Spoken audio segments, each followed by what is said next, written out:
worry free. Hello everyone and welcome back into the GSMC Fantasy Sports Podcast. Hope now everyone can hear me all right. I hope that this microphone issue has been fixed. For what it's worth, I am seeing movement on my screen, but we are going to be with our third segment, continuing with our positional rankings here. Continuing talking about the fantasy position coming up in Week 8 of the NFL season with our running backs, who historically had very good performances this past week. A lot of fascinating performances to dissect from last week, and I could go on and on about who I really like this week. But the four guys I have selected for this week all had decent performances. Some had bye weeks, though. But at the end of the day, these are the guys who I personally expected before I saw this week's games to perform at high levels. As Michael Chapp asks, what's Olave's value in terms of an RB2? I do feel that if I'm understanding you correctly, you're kind of to interpret a trade here in terms of how you can trade away Chris Olave, a player who a lot of people are willing to sell high. I feel like there are a lot of RB2 options out there who can provide depth to your team. For example, no better place than, unfortunately, I don't think many of you heard this, but in my last segment talking about the Bucs.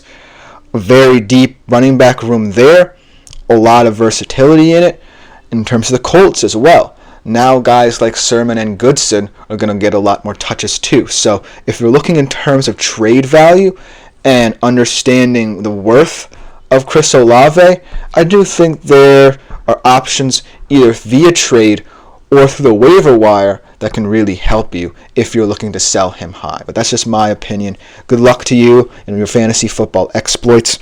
But looking at this running back position for this week, a lot of interesting guys. But the four ones I want to dive into here, starting off with someone who really had to kind of step up and really still will continue to have to step up for as long as one of his teammates is out, in Joe Mixon, against a Colts team who I think he can do very well against one of the worse run defenses in the league. Now, in terms of how to view this running back situation here in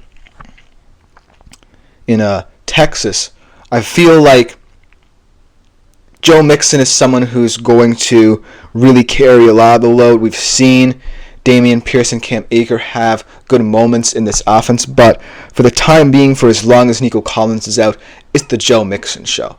And really the best moments of this Houston Texans offense has come from the opportunities Joe Mixon gets in the run game. And it all will depend as well on the offensive line of Houston. They have some good offensive linemen, some of the best ones in the league, but in terms of run scheme, in terms of blocking for the run, I still think they need to shore up a little bit, because if they want to be a run-heavier team in the absence of Collins, they need better protection for guys like Mixon, Pierce, and Akers. But I do think Mixon will have a good game, perhaps the best fantasy performer for Houston in this one, the 26.4 fantasy points. But at the end of the day, I do feel like, he is someone who I guarantee you will week in, week out be a viable fantasy asset. The second guy I want to talk about is someone who played last night and whose value might be skyrocketing over these next couple of weeks, as the Bucs have a very difficult stretch ahead for them and definitely need someone to step up. How about Bucky Irving stepping up? In the last game against the Falcons, obviously had a huge fumble that completely turned this game on its head, and not for nothing, had a decent showing against Baltimore last night, 16.7 fantasy points, better on the receiving end of things rather than the rushing side of things.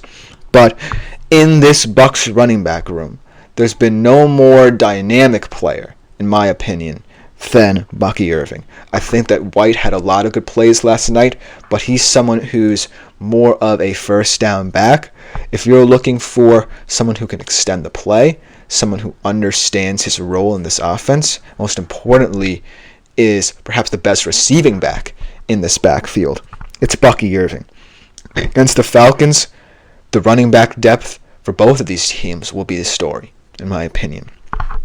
And so, not for nothing, with the absence of Evans and Godwin, you need, if you're the Bucs, someone to step up. Because Atlanta's defense kind of got rocked against Seattle this week, but I still think they're better than the sum of their parts and what they showed at home against Seattle.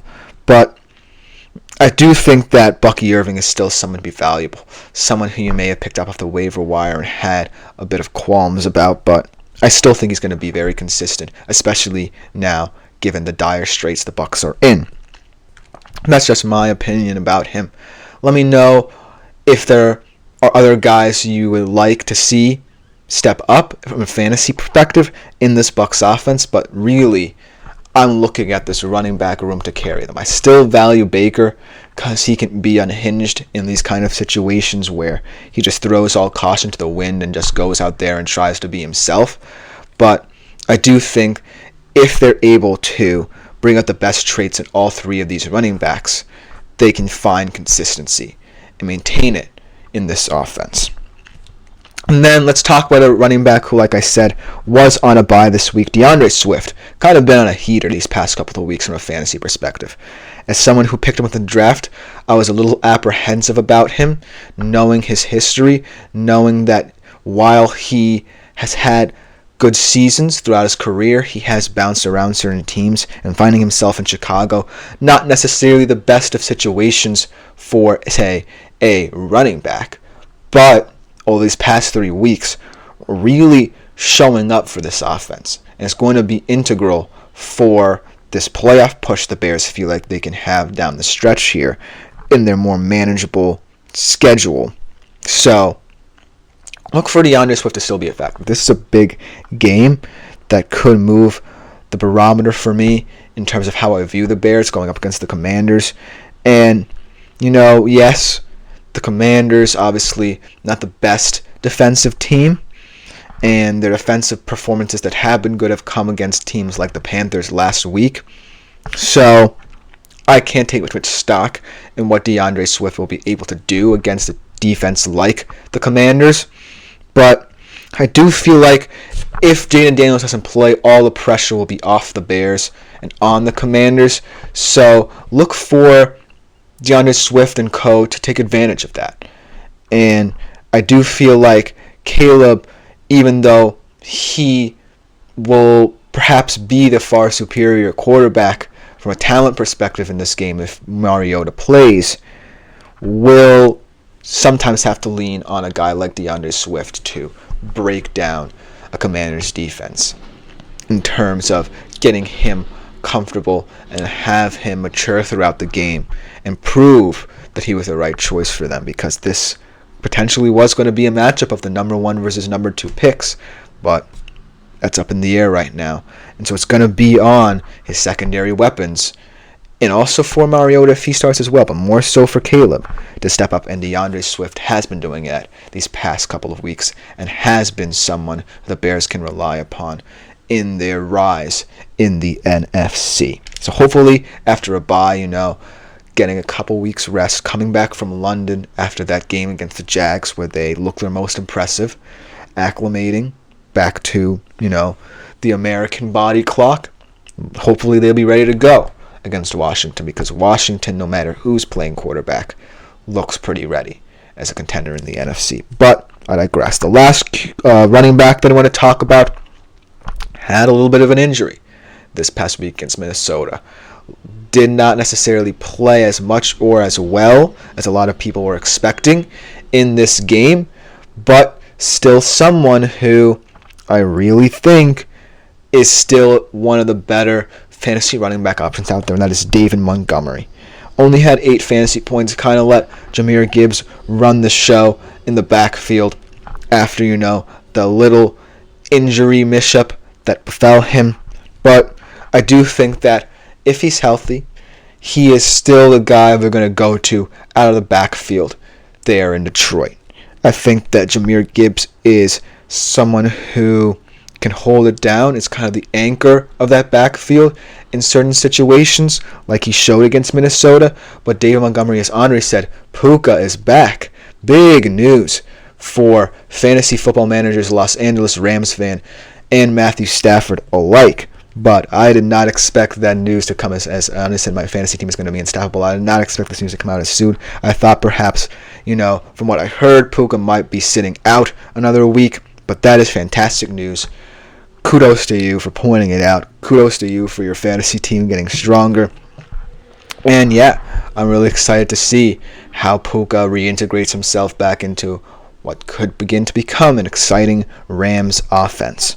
But going back into David Montgomery to kind of close out my segment here, I do feel like David Montgomery gets a little under-respected just because of how potent the Detroit Lions offense is.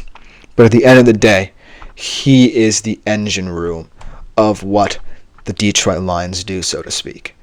His injury obviously didn't impact them that much just because Jahmyr Gibbs had a career day, but he still is someone who, if you're a fantasy manager and was worried a little bit about his injury, in this matchup against the Titans, not necessarily the best of run defenses, still a decent defense, but can be exploited. Look for him to want to wear them down early and often. Let me know what you think about this in the comments, because it's an interesting situation.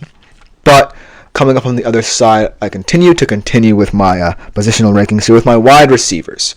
A lot of interesting options out there. Again, a lot of guys potentially on the bye, but a lot of guys also who I'm expecting breakout performances from. We'll be right back after this short break to talk about that.